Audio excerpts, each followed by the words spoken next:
Hello there. Welcome to this week's episode of Eye on Port. It is proudly brought to you by Ghana Community Network Service, Goil Company Limited, West Blue Consulting, Ghana Revenue Authority, and the Serene Insurance Company Limited. Our media partner is the Business and Financial Times. Folks, today we discuss the impact of border closures and the economic policies of member countries on the African Continental Free Trade Area. The Deputy Minister of Trade and Industry, Carlos Ahenkra, the President of the Borderless Alliance Ghana, Ziad Amui, and the National Organizer of GUTA, Clement Boateng, assisted in analyzing the issue. This is a report. A Deputy Minister of Trade and Industry, Carlos Ahenkra, has stated that there seemed to be no end in sight for the ongoing border closure by the Nigerian government, having led a delegation to Nigeria to negotiate the opening of that country's borders to truckers that are carting goods from Ghana and neighboring countries to Nigeria. Carlos Ahenkra has advised truck owners and traders whose trucks are stranded at the Nigerian border to allow the truckers to come back to Ghana. But the main problem right now is for the truck owners or the drivers to agree to bring them back, whether you hear from the car owner or not. Let me take advantage of this program and tell them, whether you heard from the car owner or the goods owner, the drivers must be willing to move because the border will not be opened anytime soon. He said the President, Nana Addo, has devoted some amount of money for the over 50 trucks stranded at the borders to be brought back. So the President himself decided that if that be the case, our president, we should go and bring back all the Ghanaian registered trucks. Yes, bring them back home. He did not want us to leave anybody. He didn't want to leave them behind. He voted some amount of money that he doesn't want to hear. We don't have money for fuel. We don't have,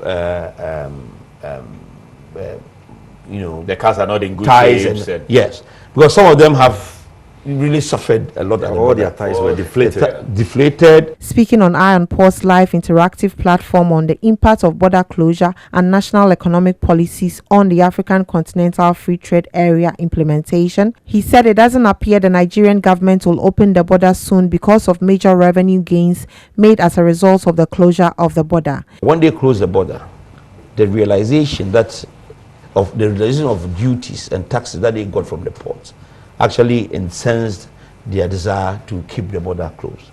Why do I say? Yes, they were able to improve their duty collection 4 times per day, every day. One particular day, they made 9 billion Nigerian naira. Carlos Ahenkra, who doubles as Member of Parliament for Tema West, said there appears to be some unseen hands who are pushing for the continuous closure of the border because it inures to their benefits. The people who are pushing the Nigerian president, seriously not people. And of course, yes, it will be some heavyweights in Nigeria who are not allowing this opening thing to happen. He said government has been able to engage authorities of Benin to allow the trucks back to Ghana at no cost to the traders. Benin is the only country in the West Africa sub-region that takes some tax on transit goods. And they don't have many or too much goods coming into their country. So what they do is, if you are using their corridor, you got to pay for it. Yeah. So in coming back with the same goods, you still have to pay. Wow.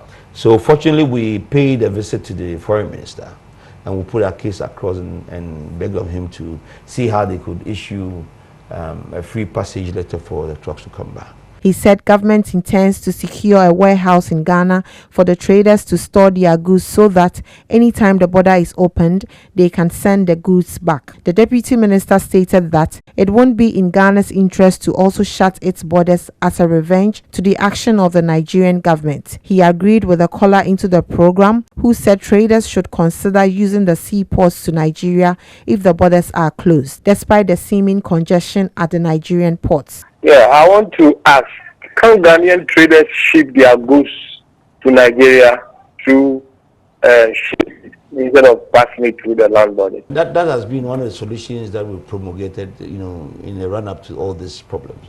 If Nigeria is not allowing goods to go through the borders, it doesn't mean they've seized goods coming from Ghana from entering Nigeria.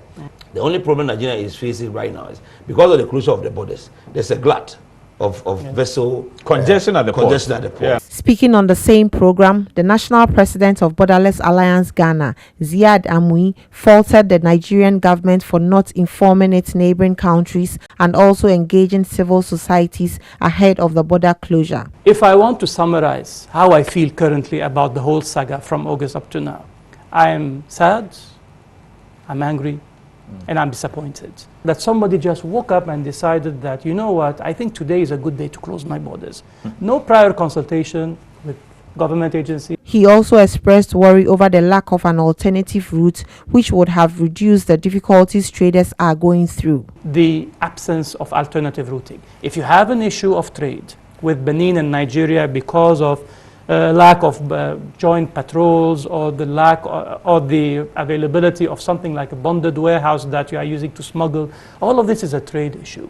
He said it is possible some Nigerian businesses are happy about the border closure because smuggling of goods, which is one of the reasons for the border closure, still goes on. Traders are actually wishing that the border closure will never end because there are so many people who are doing so much more money from smuggling.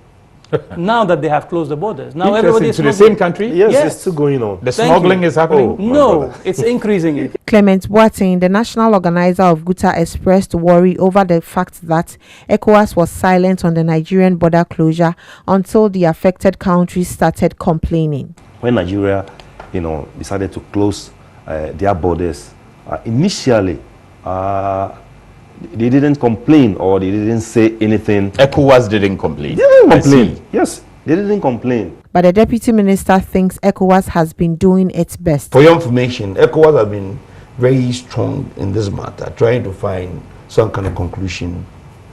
Clement Boateng also criticized Nigeria for the unilateral decision to close down its borders, hence subjecting other members of the ECOWAS to difficult times, and urged the Nigerian government to take a second look at its decision. If you're a country and you belong to either a regional bloc or a sub-regional bloc, you cannot take a decision which will be at the detriment of member states.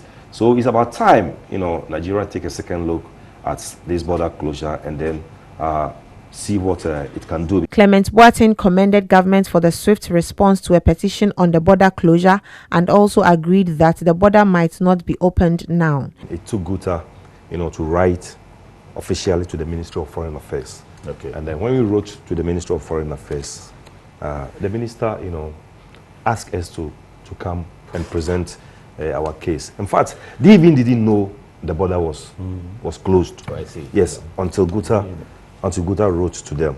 They did their best. He said GUTA has considered other markets apart from Nigeria to trade with them. We have to find alternatives, and the alternatives are there.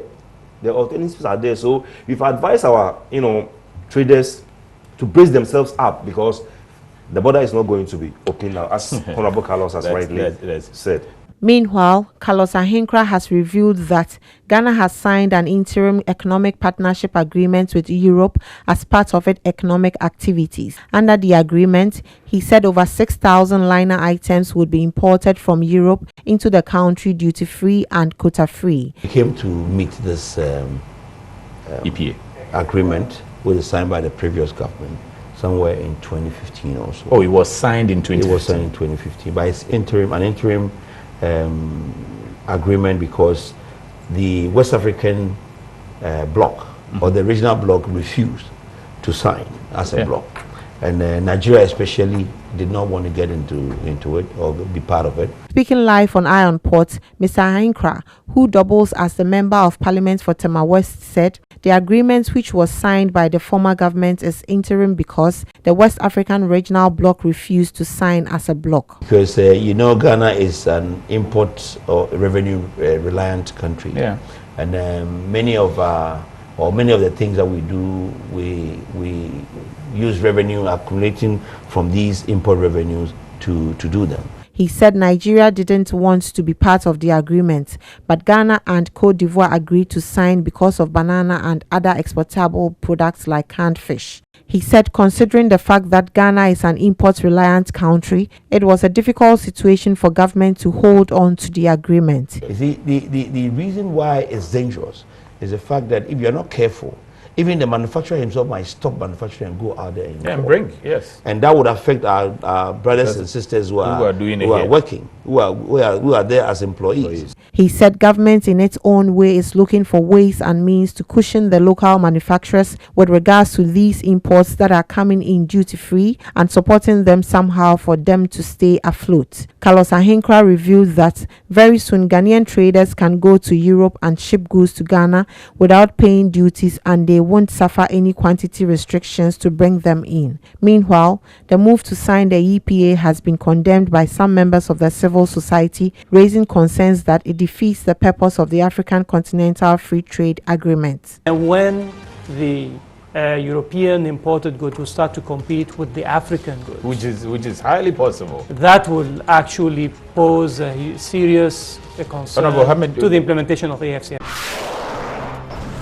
As you may have heard from the reports just gone by, the interim economic partnership agreement between Ghana and Europe has been signed, and over 6,000 liner items are to be imported into Ghana from Europe. Iron Port returns after the break.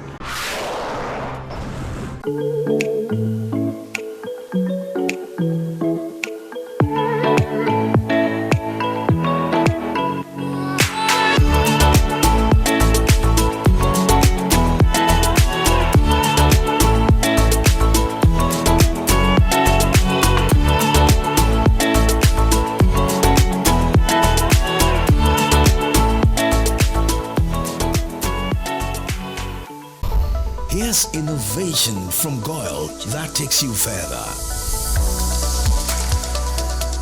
New Goyle Super Synthetic 5W20 and 5W30 lubes have been expertly crafted with the latest in liquid engineering technology, highly advanced for modern engines, prolongs oil change intervals, save you fuel, clean, protect and enhance engine performance. The way engines work has become complex, and Goyle has innovated to stay ahead. Expertly crafted lubricants that work excellently with all petrol and diesel engines of today. New Goyle Super Synthetic 5W20 and 5W30 lubes. Innovation that takes you further. Goyle. Good energy.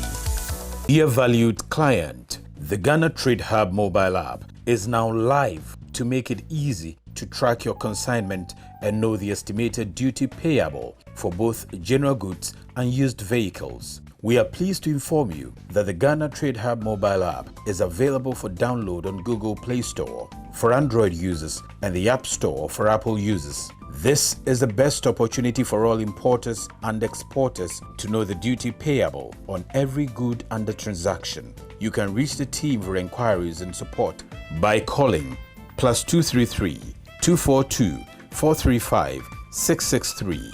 Send an email to support@ghanastradinghub.com. To remain updated, kindly follow progress on the following platforms: www.facebook.com/Ghana Trade Hub, www.twitter.com/Ghana Trade Hub, and ghlinkedin.com/in/Ghana Trade Hub. Importers and exporters can download the official Ghana Single Window mobile app, which allows you to track your consignment conveniently and also allows you to obtain your estimated duty for general goods and used vehicles. Please spread the message to everyone importing or exporting. The Ghana Trading Hub mobile app is now live. Download and never be cheated. This is powered by the Smart Ports project under the auspices of the Government of Ghana and the Ghana Revenue Authority. Smart Port, improving Ghana's ease of doing business. Electricity, then pay your taxes. Yeah. Our taxes, our future. Because you see, without our taxes, we wouldn't have good roads, good schools, better hospitals, street lights, and other very important social amenities. When we pay our taxes, we give our children free and quality education. Tell God, my money too small. Why should I pay my tax? Look, small. Salifo, it doesn't matter how small or big your business or income is. You still have to pay your taxes. The little taxes from each and every one of us, when put together, could give your community clean water, or that deprived school with tables and chairs. Please pay your taxes. It is your responsibility. It is your civic duty. It is the law. Welcome back from the break. Local news around the port industry next.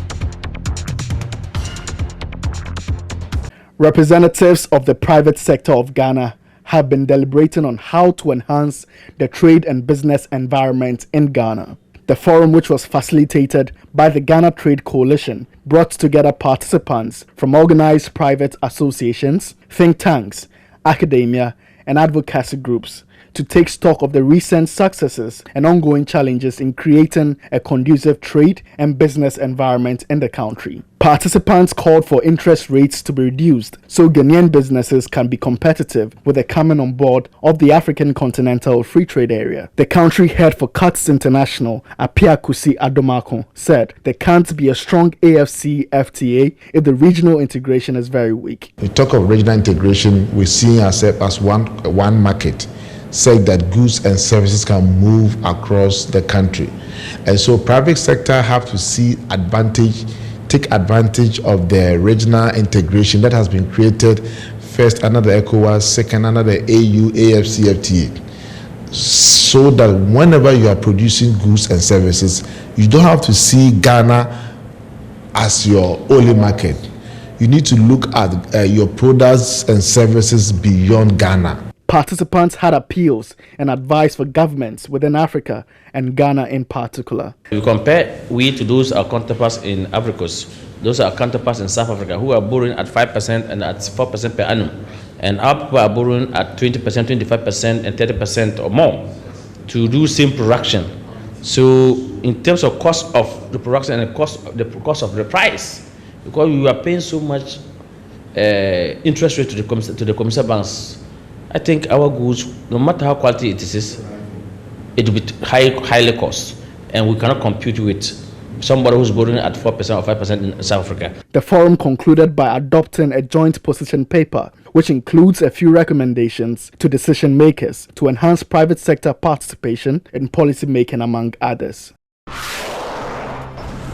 The expansion of the port of Takoradi has been given a major boost following the commencement of dredging works on the multi-purpose Atlantic terminal. The dredging works are expected to deepen the draft of the port in order to allow bigger vessels to berth. The $500 million multi-purpose Atlantic terminal is expected to pave way for the Takoradi Harbour to increase its annual container capacity from the current 50,000 to 1 million TEUs.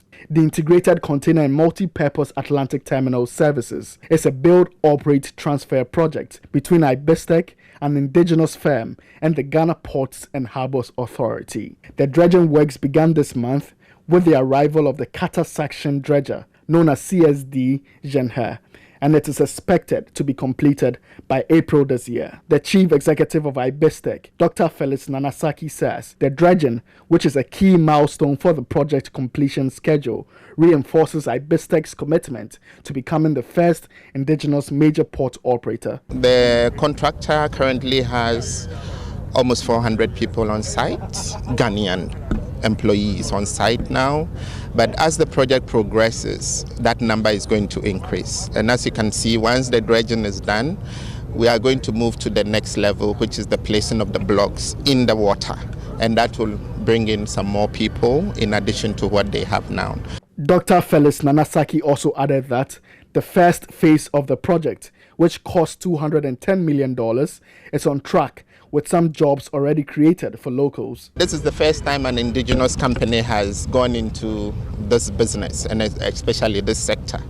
It has been a challenge up to this time, but I think we've been able to prove to everybody that it is something that we can do as indigenous people. The director of Takoradi Port, Captain Ebenezer Afeidzi, said the dredging of the port is crucial to the overall objectives of the port. Captain Afeidzi added that the multi-purpose Atlantic Terminal project, upon completion, is going to have a depth of 16 meters chart datum, which will make way for bigger vessels 16 meters to be berthed. This terminal that we are building now is going to have a depth of 16 meters chart datum, meaning we can bring in a ship of up to 16 meters.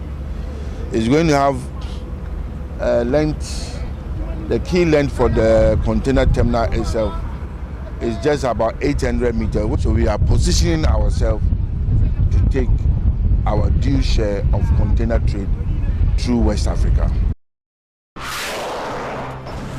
The Tema Port Security Manager, Colonel Joseph Punamani, has met with both operators within the fishing community to educate them on the rules and regulations governing the seaport. According to the port security manager, the sensitization has become necessary due to the fact that many fisher folks flout the port's regulations out of ignorance. The fisher folks were schooled on the various GPHA laws, permits and fines apportioned to each regulation when flouted. Why we are saying don't fish at anchorage is that when you throw the net and the ship and those propellers entangle, you are creating danger for yourself. The propeller is going faster. So as you think you are dragging the net, now the propeller will drag you like a fish. And under the ship, you are endangering your own lives. Colonel Punamani cautioned the boat operators to be circumspect in dealing with foreigners on the high seas, since they are at risk of contracting the deadly coronavirus disease and spreading it to their families and the country at large. Everybody that engages on our waters, who go further, may meet those people, they want assistance, you want to help them, be careful. So that you don't bring anything on yourself. And when you come, first thing you go to your own home and destroy your family. It's a very serious disease, so let's put that one aside. The canoe operators expressed their gratitude to GPHA and promised that they will do their best in spreading the information to their compatriots. We also go out, sit somewhere again, try to repeat whatever we've heard from here. Then we find means of solution to spread it to our people. So we want you to thank the authority for us. The Customs Division of the Ghana Revenue Authority has organized separate public auction exercises at the Safe Bond and Atlas terminals in Tema to sell to the general public overstayed vehicles. The auctioning of the overstayed vehicles are part of effort to mop up revenue, which is in accordance with Sections 93 Clause 1 and Section 59 Clause 2 of the Customs Act, which mandates them to carry out that act. Members of the public thronged the Safe Bond and Atlas terminals to bid for their choice of cars. Successful bidders were required to pay 30% non-refundable fees of the amount they bid as down payment and pay the rest within 14 days or forfeit it. Next is international port news.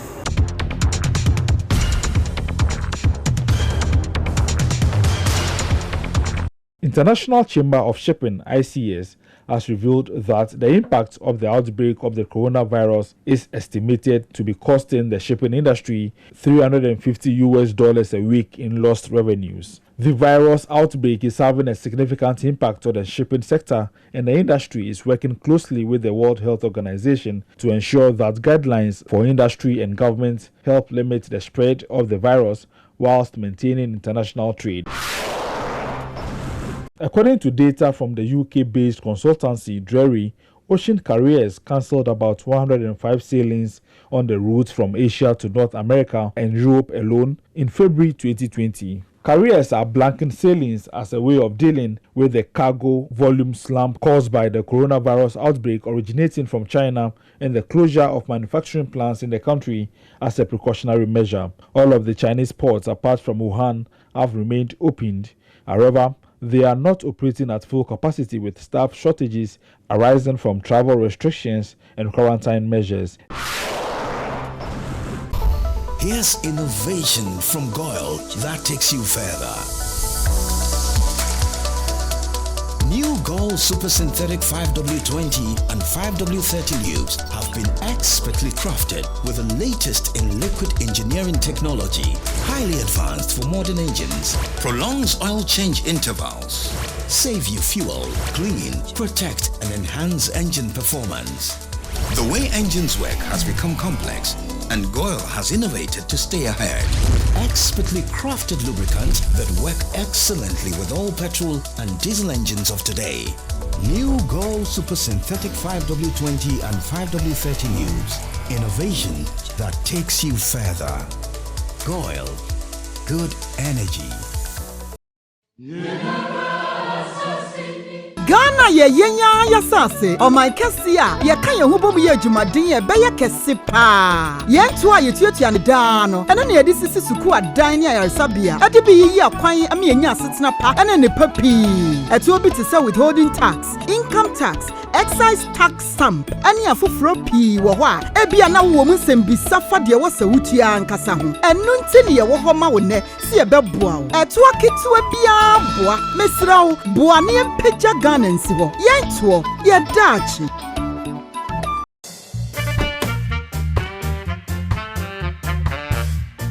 Oh, how are you?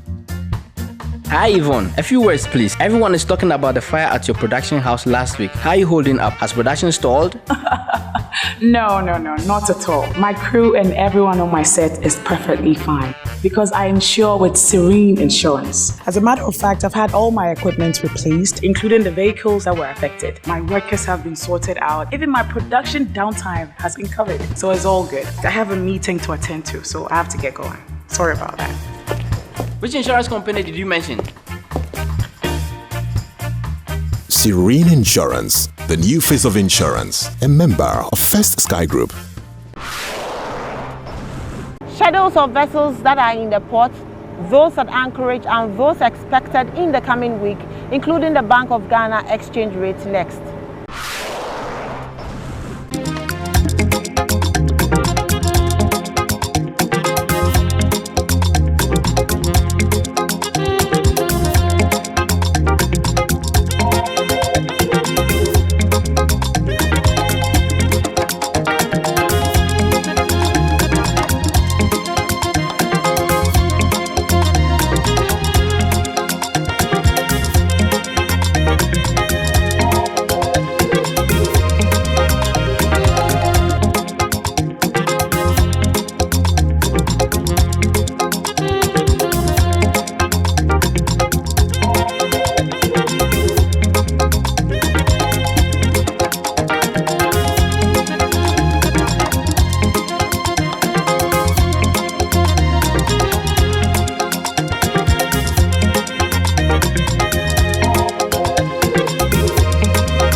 That's it for this week's episode of Iron Ports.